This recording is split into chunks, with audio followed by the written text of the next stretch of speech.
tardes, amables televidentes de Al Punto. Aquí estamos ya justo a las 12 en punto del mediodía con ustedes en el análisis de la actualidad nacional e internacional. Qué bueno que estemos aquí, qué bueno que el país ha sido siempre el receptor, el albergue para muchas personas que no tienen tranquilidad en sus países para vivir. Aquí viven muchos haitianos, claro está, porque somos un país fronterizo con Haití, viven muchos venezolanos, colombianos, peruanos, mexicanos, de diferentes nacionalidades del mundo. En Santa Paz, por suerte, muchos chinos también viven, por suerte, la mayoría de los inmigrantes, de las personas que vienen y eligen el país como destino para vivir, son gente trabajadora en su gran mayoría, no desplazan de fuentes de trabajo, pero por lo menos en su gran mayoría contribuyen al ingreso, al aumento del Producto Interno Bruto. Hoy, pues, la República Dominicana acoge una comisión conjunta de representantes del gobierno de Venezuela y la oposición. Se van a reunir, posiblemente sea en la Cancillería, no se sabe en qué lugar, por asunto de seguridad, no se ha dicho el lugar para evitar las protestas de la amplia colonia venezolana que reside aquí en el país, pero sí ya están aquí los representantes del gobierno de Venezuela, de Nicolás Maduro, y los representantes de la Mesa de la Unidad Democrática. Están aquí en el país. Ya el expresidente Rodríguez Zapatero de Venezuela, el ex jefe de gobierno Rodríguez Zapatero de Venezuela, desde ayer, según informaciones que tenemos, está en la República Dominicana. Y el buen amigo Miguel Mejía, amigos de Venezuela, dice que los mediadores del gobierno venezolano y ya están aquí en el país. El ministro de Integración Regional, Miguel Mejía, confirmó que en el país se encuentran ya los mediadores del gobierno venezolano y la oposición, y dijo que solo se espera el toque de la campana para que inicie el diálogo con el país suramericano. Esa frase no me gustó. Esa frase no me gustó, la del toque de la campana. Porque el toque de la campana se da en el boxeo, se da en la lucha libre. Y se supone que estas personas no vienen aquí a la República Dominicana a pelearse, sino vienen a dialogar, a tratar de buscar solución a una crisis que se ha extendido ya por 3 años en Venezuela, después del deceso de el presidente Hugo Rafael Chávez Frías. Pues Venezuela no ha tenido paz. Desde antes, por lo menos los últimos 6 meses de vida de Chávez, Venezuela estaba en un estado de incertidumbre, de desasosiego, porque tal parece que hay una división enorme en la población. Los pro-chavistas, en este caso madurista, y los opositores a este tipo de gobierno. Porque hay que estar claro, los gobiernos de Chávez y de Maduro han afectado de una manera contundente los grandes capitales venezolanos. Y por eso ustedes ven que aquí en la República Dominicana, aquí, hay una gran inversión venezolana. Si no, circulen por las plazas comerciales. Las principales plazas comerciales del centro de la ciudad capital, Ágora Mall, Blue Mall, y la que está aquí, Sanville, en la avenida John F. que circulen, y ustedes van a ver la cantidad de pequeños y medianos empresarios venezolanos que están radicados en el país, y hurguen quiénes son los propietarios de la plaza que está ubicada en la avenida John F. Kennedy, casi aquí en la Máximo Gómez. Ustedes van a encontrar que los capitales, en su gran mayoría de esa plaza, son venezolanos. Entonces, ¿por qué han huido estos capitales? Producto de que quizás no tienen tranquilidad, no tienen garantía de la inversión que realizan. En consecuencia, la falta de garantía lo obliga a sacar esos capitales. Y eso, si eso es aquí, en la República Dominicana, imagínense la cantidad de inversión venezolana que puede existir en Panamá. Panamá era uno de los principales suplidores de tejidos misceláneos, mercancías misceláneas para con Venezuela. Y por eso hoy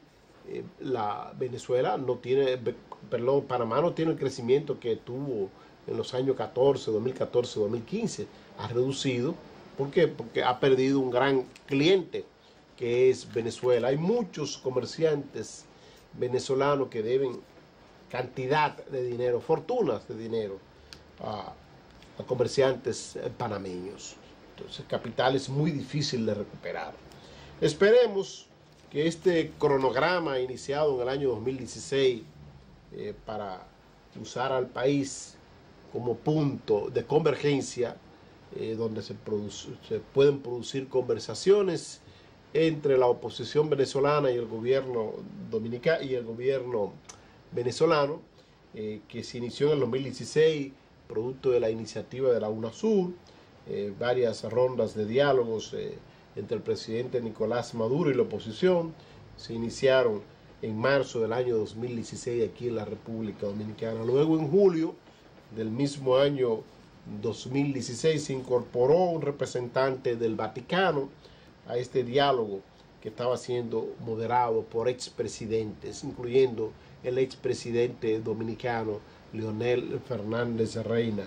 En diciembre del año 2016, del pasado año 2016, la oposición venezolana anunció que rompía el diálogo con el gobierno de Nicolás Maduro por falta de cumplimiento de acuerdos.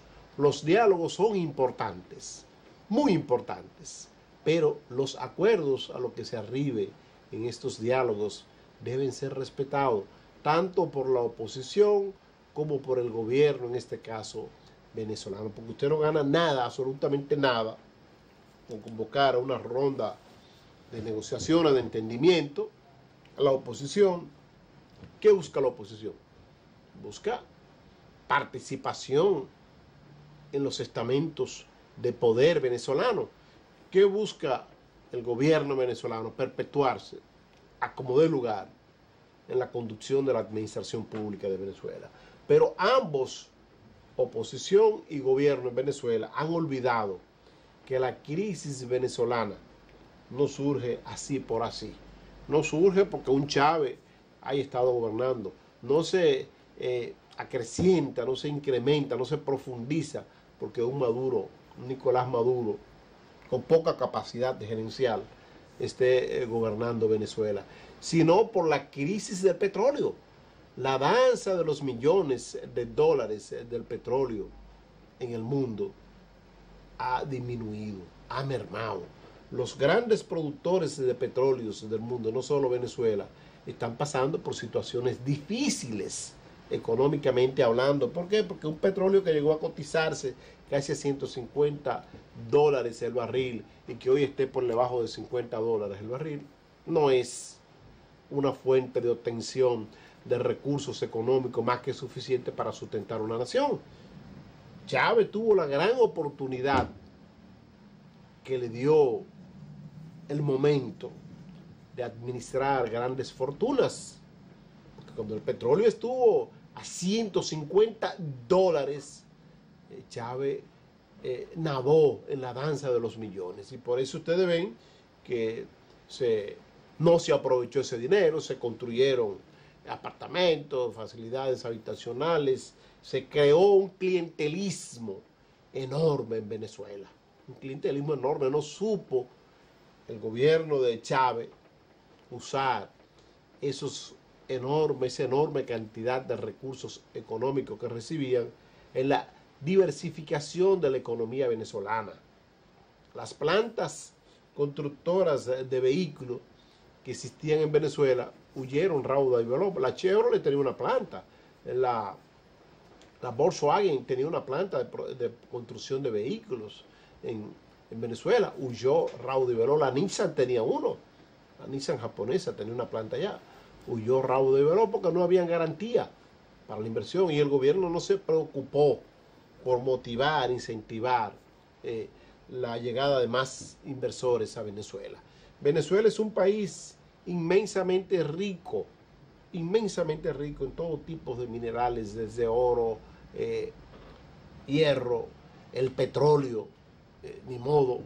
Sin embargo, no sabe aprovechar. Venezuela tiene caudales de agua, mucha agua tiene Venezuela, como para generar energía eléctrica a través de las hidro. Venezuela tiene suelos fértiles. Esa agua que tiene Venezuela no se sabe usar. Hay algunos que otros ríos que están represados, porque siempre han manejado el petróleo como la columna vertebral de su economía, pero no han sabido aprovechar los suelos que pueden ser fértiles en demasía para producir agrícolamente. Venezuela es un país altamente dependiente, alimentariamente hablando, altamente dependiente. No tiene la capacidad para sostener la alimentación de su población en base a producción local. No la tiene. Se tiene que acudir necesaria, obligatoriamente, a los mercados internacionales, a comprar. Tiene que acudir a lo que ocurre ahora en Venezuela, a hacer del uso del papel sanitario un uso exclusivo para gente pudiente, porque ni eso produce Venezuela. No lo produce. Entonces, un país así tiene que revisarse, pero a profundidad. Y ahí debe haber una convergencia entre oposición y gobierno para que esta revisión sea conjunta, que se deponga de ambiciones desmedidas que tiene el madurismo y que tiene también la mesa de la unidad democrática. Esas ambiciones no le hacen bien a Venezuela. Venezuela pudo haber sido, y todavía tiene condiciones para hacerlo, después que se reponga de esta grave crisis económica que le afecta, puede ser una meca en el área, en la región. Tiene mucho terreno, reitero, tiene muchas riquezas naturales, pero no son explotadas debidamente. Vamos a la pausa comercial y regresamos en breve con más de Al Punto.